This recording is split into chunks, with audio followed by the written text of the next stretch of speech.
Hello kids, how are you all?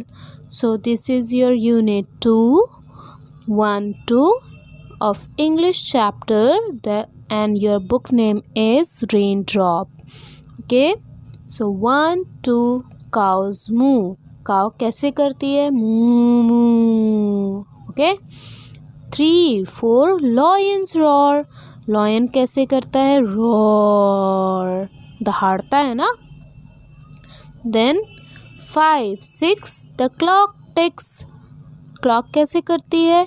टिक टिक टिक उसकी 7, 8 it's getting late यानी कि देर हो रही है. 9, 10 let's say it again. इसको दोबारा से बोलते हैं. ओके, अब आप साथ में बोलेंगे. 1, 2 cows moo. 3, 4 lions roar. 5, 6 the clock ticks. 7, 8 it's getting late. 9, 10 let's say it again. है ना nice poem? So here next is let's try this. Listen and repeat.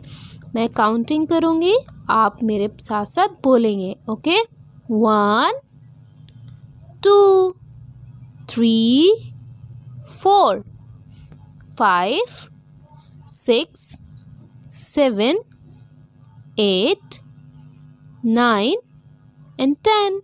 Thank you.